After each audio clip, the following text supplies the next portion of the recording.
Welcome to Stella Roos Table, the podcast dedicated to life and everything that comes with it.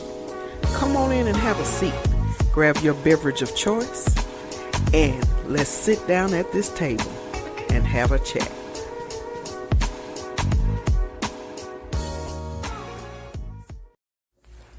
Alrighty guys, before we get into it today, if you're looking for a wonderful podcast to listen to, I have a great suggestion for you. Fat Boy Chronicles.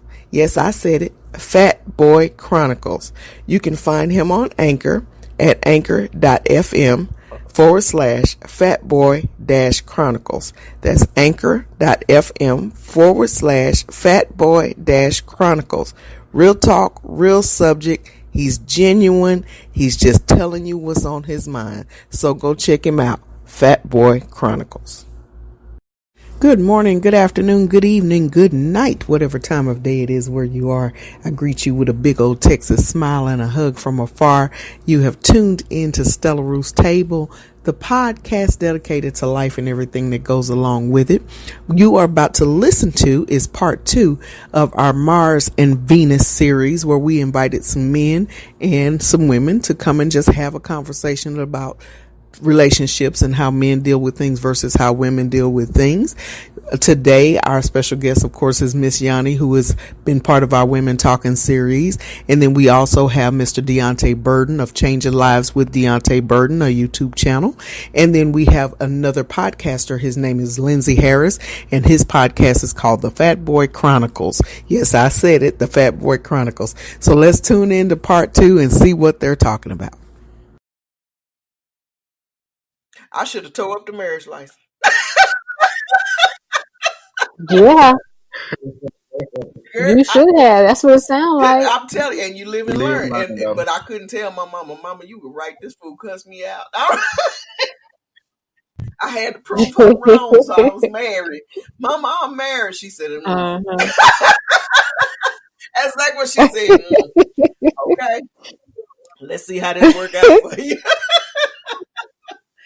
And she was, and honestly, I can say she was very right about him.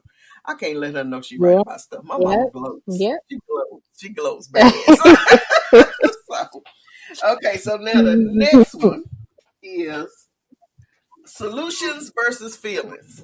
Now I know Deontay got something to say about this.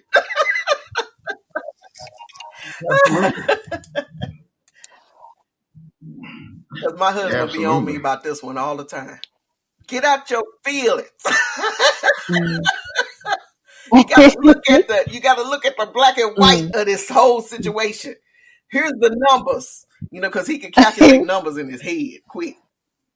And so here's the numbers. This is what we're gonna pay. This is what we're gonna need. This is what we're gonna do. And I'm going, but I don't think that this is the right move. I don't feel right about this. And you're like, what are you talking about the feelings for? These numbers. So, Mr. Deontay, what you say about this? I think, before I say anything, I think this is a problem with both men and women. Because a lot of times you have a lot of people that go on emotions, and they'll sit here and get their opinion on something. Because it's one thing I always tell my kids in life. You'll never be in shortage of giving anybody's opinions of how they feel. Right. But you're going to have a hard time trying to get actual solutions on how to go about something. Right. Now, people can't do that. They just tell you how they feel. So with me in particular, my wife browbeats me a lot about this because I think she thinks I'm trying to be analytical or question everything she says, but I'm not comfortable, especially with being a business owner, agreeing or listening to something if you can't tell me why. Because she always saying, why y'all asking? Why? It's not that I'm questioning the why, but I want to know where you're coming from. Because it's hard to take, for me personally, take people serious if you're just shooting from the hip. Because I'm looking at, and I'm also former military, so I'm always looking at contingent plans. If we do this, what if it doesn't work? So if we got plan A, do we also got B, C, D, E, F, and G? And when people just get those hypothetical ideas, and you say, well, how you come up with that? Or, why is that? And it's hard for me to just move forward on it. Now we got to know how did you come to it? Because again, you may have a legitimate reason why, and you're like, oh, okay, cool, I see that. Then, or you hear and you're like, nah, that ain't gonna work, and I can give a reason why. I'm very big on that. I don't tell people no just because I feel that way, and that kind of gets on my skin. When I ask why do you feel that way, I just do. I cannot roll with that. I just lose it. That's one of probably me and my wife's biggest arguments. I'm like, nah, we can't do that. And it's like I said, all comes across like I'm questioning, but no, we have made these decisions. Look, I got to know why, because again, if it doesn't work, we got to be prepared for it and everything. So I think a lot of people go with those emotions in terms of why they want to do something, but that's what makes everybody different. That's back to that, that yin and yang in terms of some people just see the surface, but then a lot of people see what's internally going on and stuff like that. And I think you need both sides of it, because I think one of my biggest setbacks is I'm very analytical, and sometimes you have that analysis paralysis, because I'm stuck just looking with everything. Well, I just probably need to move on. I probably missed out on a lot of good business deals over the years because I was just probably over analytical. So you do need a balance of it, but I do think it's very important to be look into it and ask why, and kind of break down things and stuff like that. I think it's I believe it's very dangerous sometimes just going off straight feelings on something without looking. Right, right. And see, you just helped me out, because that helps me to understand my husband a little better. Because I'm gonna be honest, because I am like I said, I have a creative mind, and sometimes when you have a creative mind, it seems to other people that you're all over the place. But you know exactly what you're doing, what you're trying to do, because you see it all in your head. And then you go down and you write it down. You're like, I'm gonna do this, and this. But it doesn't seem like there's any structure to it. But when I'm looking at it, I know exactly what's on that piece of paper I just wrote, and I know the exact plan. Yeah. But with my husband, because he's so analytical, if I come to him with something and he asks me 50 questions, I get frustrated. I'm like, look, let me answer one before you ask me the next, because he'll ask me something, and as I'm in the midst of answering the question, he'll ask another question. I'm like, look, let me finish answering the first one, But that helped me. That actually has helped me to understand him a little better, because of the fact that, like I said, I have a very creative mind, so I can have 12 different things going on in my head at once, all about one subject. But it's hard to, when you're a creative thinker, it's hard to hone that in. That's one of the reasons why with one of our boys, he's a creative thinker. My husband gets so frustrated with him, and I have to tell him, no. He's a creative thinker. That's why he seems to be all over the place, but he knows exactly what he's wanting. You just got to let him work it out and sync it up. And so I've learned how to sync it up, but everybody ain't learned that. That's very difficult. That's very difficult. Very difficult. And you didn't ask to have no creative brain, but you do. No. And so now that helps me to understand him better. I have to come with more of something he can see, and say, there you go. And write it down and say, okay, look, because you're gonna ask me these questions. Because I already know you're gonna ask me 50 questions. So since you're gonna ask me these questions, here's the plan. Here's what I think we could do with it. And this is why. See, I never tell him why. This is why I think this. Because I'm the same way. He said, well, why? And I said, well, that's just how I feel. What do you mean that's just how? I just feel that. See, you help me out just that quick. You're gonna be shocked. The reaction you get when he see you do that. He be like, whoa, because he's already ready to probably kind of have rebuttal with you. And when you present that to him, you'll be shocked at the response you get from him. You're like, where'd that come from? What are you telling me why for? And everything. But you'll see that, and that's a good thing. One thing I do want to bring up is just that I've went on several business. I've been a salon owner for 12 years. Know nothing about hair. And to your point you just said about the creative minds and everything and knowing how to sync it up. One reason my salon, I've had that salon 12 years, and that probably a 5-mile proximity over 12 years, probably had about 20 salons that are open and closed that people I knew a whole lot more about hair than I did. the difference between them and me, I'm a business person. I think just straight black and white math, and also you got to have some of the essentials. Now I've lost out because I didn't have some of the artistic creativity that some of the other salons had, but we're still there. Whereas most of the other salons, you walk in, they got angels coming out of the sky, they got all the pastels and all the bells and whistles. But the flip side of it is they were never able to make the money back from their initial investment because they were so creative in making that ambiance. But me personally, I was looking at the math side of it is like, no, it's going to take about 2 or 3 years to make that money. But they never looked at it. So what you just said is so important about people being able to sync it up. And a lot of creative people aren't able to do that. That was a very good point because I knew about it, but when you just brought it up about syncing it up, you helped me with that because that I think that's one thing that a lot of creative people don't have. They don't know how to just sync that up. Yeah, and you have to really work at it. It's hard, but see, because now I've developed myself where I can look at the business side and the numbers, but I still have my creative side. And when I feel myself like going all over the place, I have to stop and wait and say, okay, wait.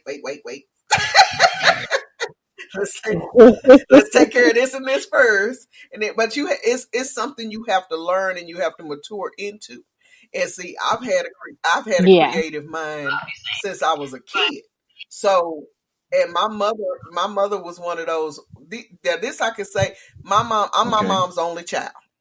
Okay, I tell everybody she was 5 feet of fury. Okay, I was not spoiled because my mama was crazy. But one thing I can say about my mom had a plan with me because I was her only one. So in her head, she said, look, you are not going to be the typical woman of color. That's what she used to tell me all the time. You're not going to be the typical black girl. You're going to learn how to open your mind, open your heart, and experience other things. So the things and she recognized early that I had a creative mind. So my mom would take me to the Philharmonic. She would take me to the orchestra. She would take me to the the food festival of the world. And I would taste foods from all kind of countries. She took me to a cheese festival one time. Oh, I love That's how she dealt with my creative mind. She gave me other things to look at and be interested in. So that she said, I don't want you to be one of those young ladies that are just all over the place. I want you to know that there's more to life than fried chicken, green beans, greens, and beans, So, because my mom did those kind of things, my mind is very open. And so I can look at somebody could tell me about something. I'm like, oh, really? I want to try it, Let me try that. I mean, she just did that kind of stuff. My mom was one of them moms. She would get up on a Saturday morning and say, "Come on," because we lived in Dallas. She said, "Come on, we're going to Austin. We're gonna go to the state park." Just out the blue on a Saturday morning, Okay. So, so that's I can attribute that to my mother. She learned how. She tried to teach me how to cultivate my creative mind. Okay. And she said that she said I ain't got but one, and I can't have you crazy all the time. That's what she told me. She told somebody at church because she's a minister too. She told the people at church. She sent me the video, y'all. I was just thrown because she told the people at the church. She said she was talking about Jesus giving his life for his people, and she said I ain't got but one chicken. And I wouldn't give y'all a pack of gum for her. Trust me. I'm not sacrificing my one little one for nothing.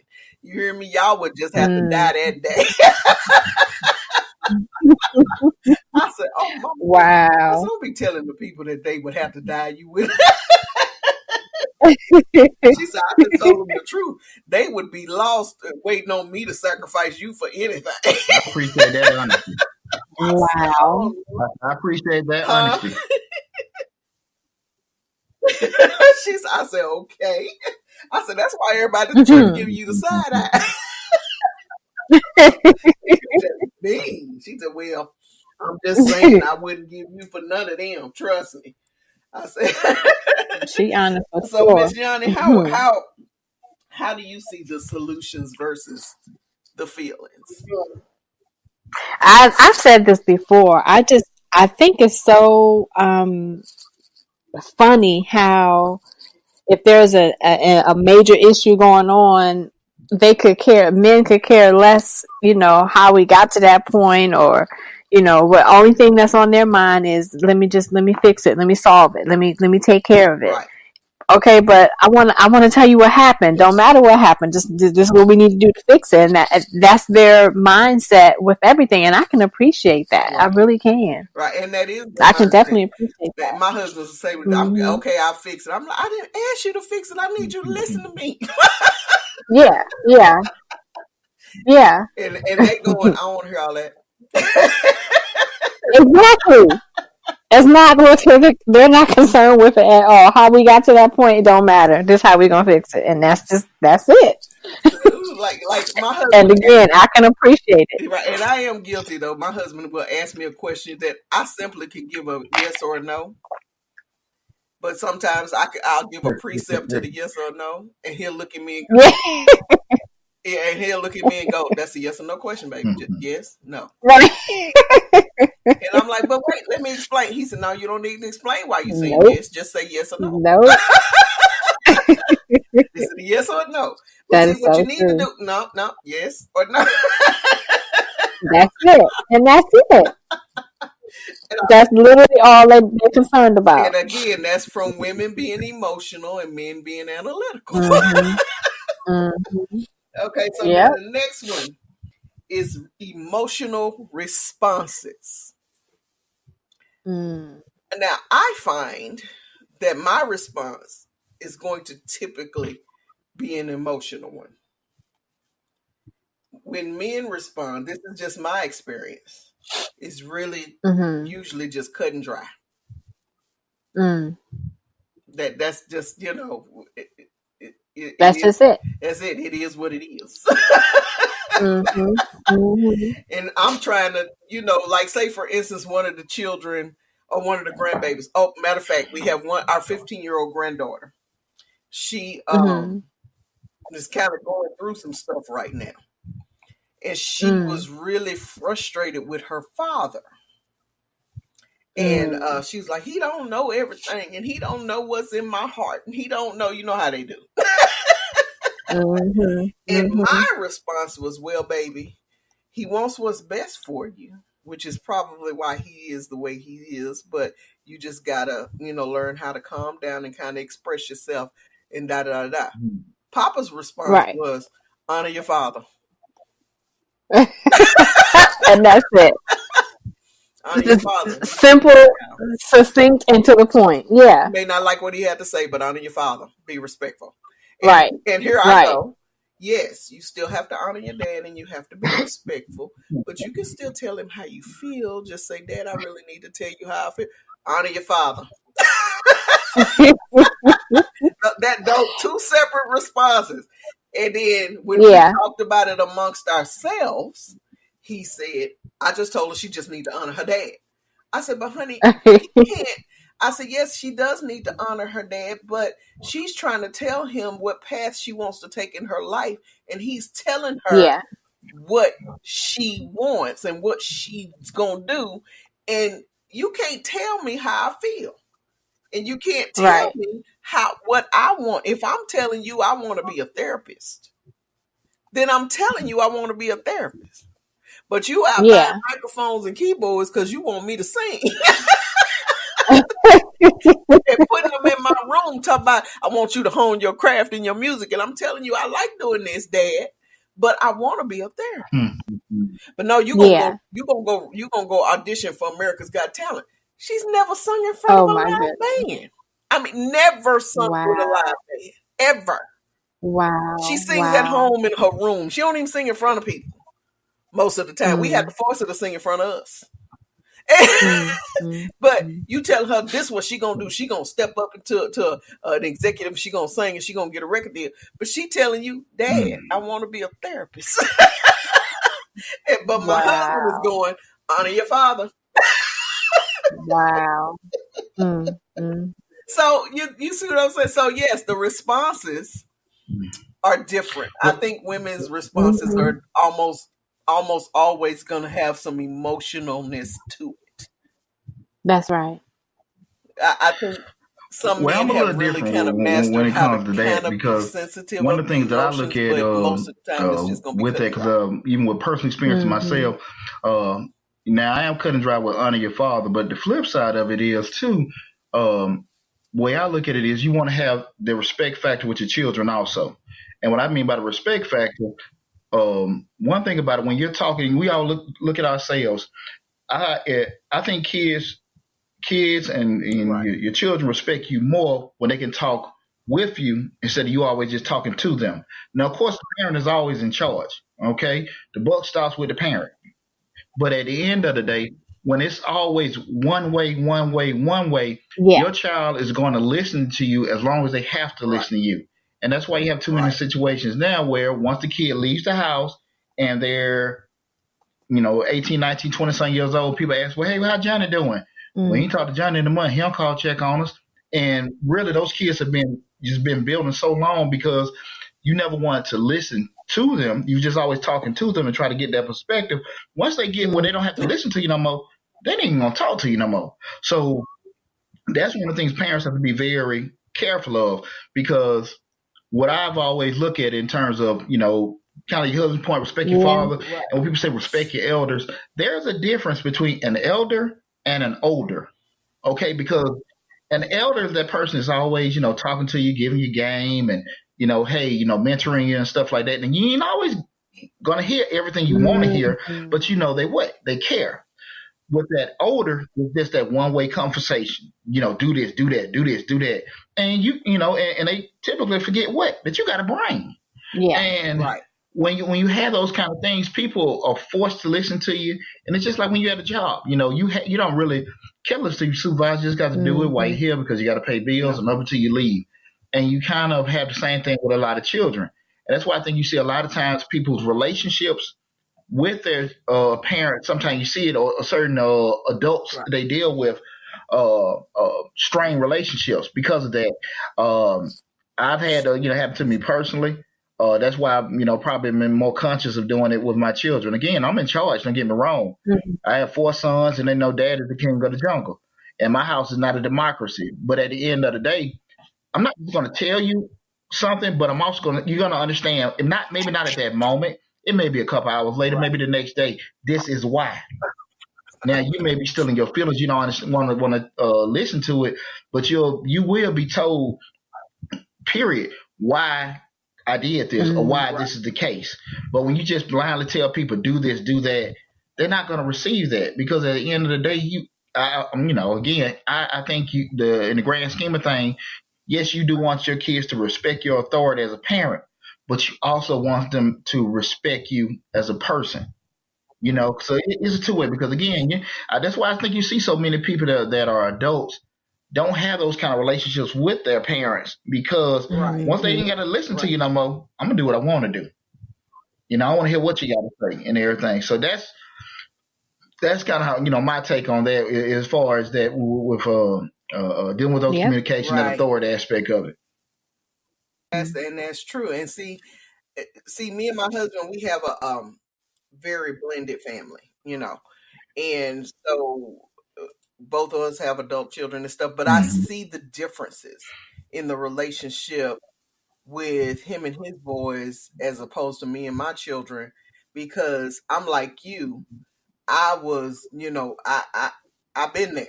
I had somebody just trying to just tell me what to do, and stuff like that. So when I was raising my children, we had a different kind of relationship.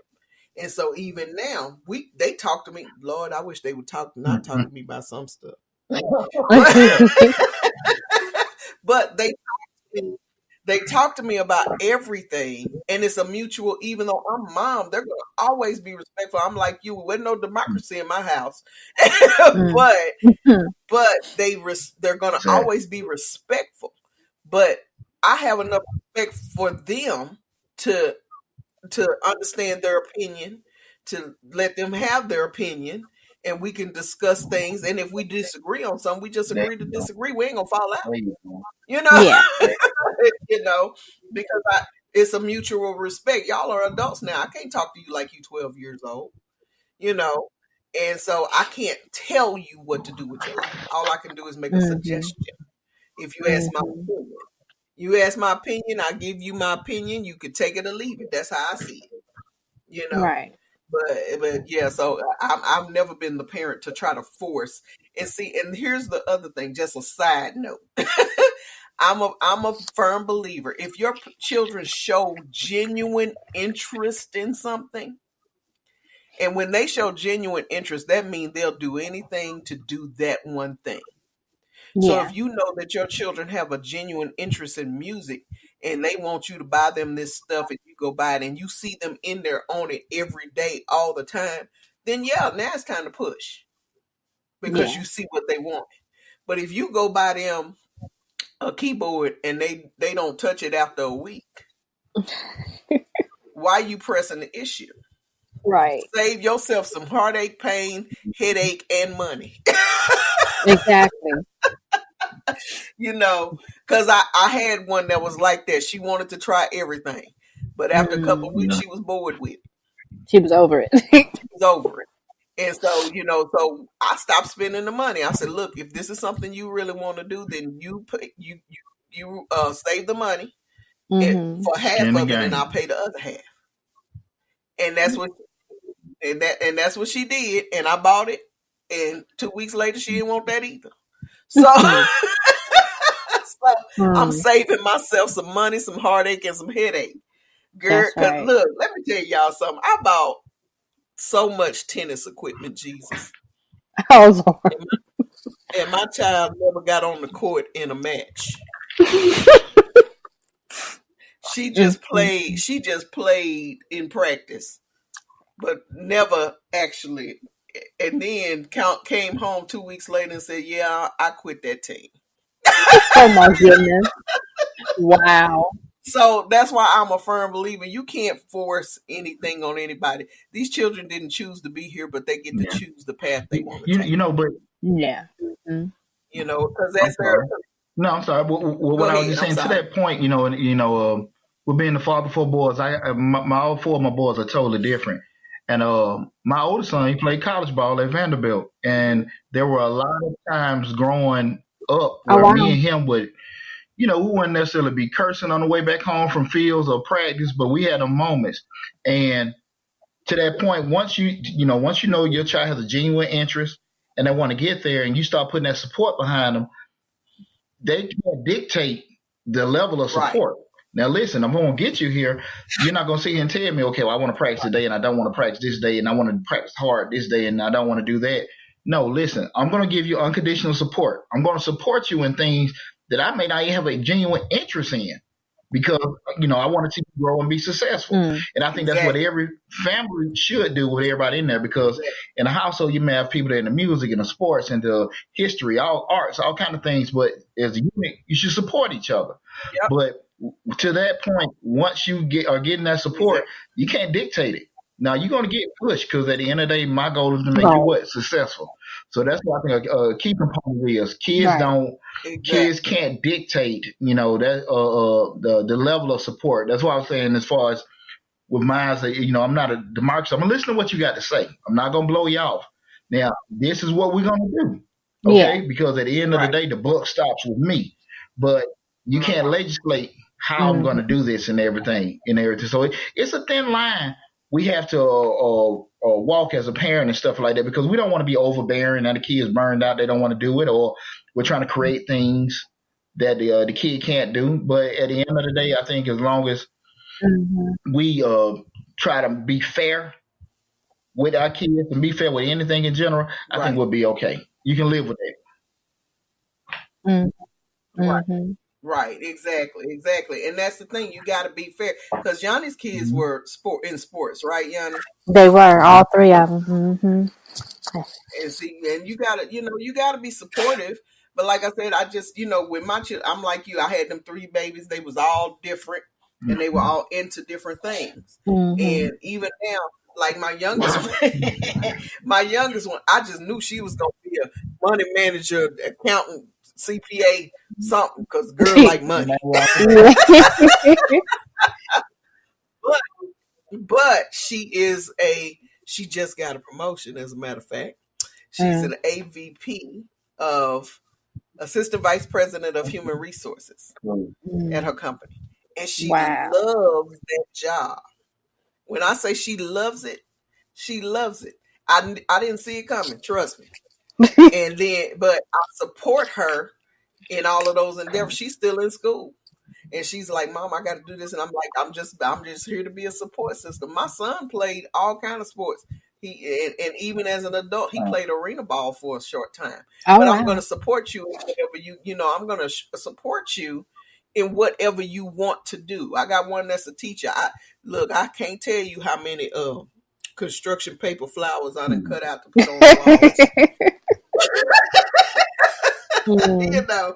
But these are professions that I honestly don't have an interest in, but because I'm your mother and I love you, what do you need? Right. What do you need? And my children found their way late. They didn't always know what they wanted to do, Yeah. Wow. They found their way late. That's why I say you have to let them find their own way. And just to Deonte's point, if you already see that you have this big interest, okay, now you push. Now you support. And you can't dictate the level of support. But if you see that child ain't really interested in that, why are you pushing that? Exactly. That's one of the things that kind of, and I hate to say it, but that's one of the things that kind of rubs me the wrong way with one of our boys, because he's pushing this and pushing this. I know what she want. I know what she want. I'm like, but do you? Did you ask her? But my husband is going, honor your father. All righty, my darlings, you have been listening to part 2 of Mars and Venus on Stella Ruth's Table with our special guest, Mr. Deonte Burden, and another special guest, Miss Yanni. We always love it when she stops by and has a conversation with us. We do have another guest that joined in on this conversation, Mr. Lindsay Harris from Fat Boy Chronicles, but he's later on in the show. So I am so glad that you guys stopped by and gave us a listen and got in on this conversation. If you want to follow us or contact us in any way, you can find us on Facebook, Instagram, and Twitter at Stella Ruth's Table. You can also find us on YouTube at Stella Ruth's Table, and you can drop me an email at stellaruthstable@gmail.com. I love to hear from you. I love it when you give me topic suggestions or just ask questions. I love to interact with my audience. So I thank you again for stopping by and listening. Stay tuned for part 3. As always, I love you, love you, love you. God bless you, and live life, laugh often, and eat some good food while you're doing it. Until next time.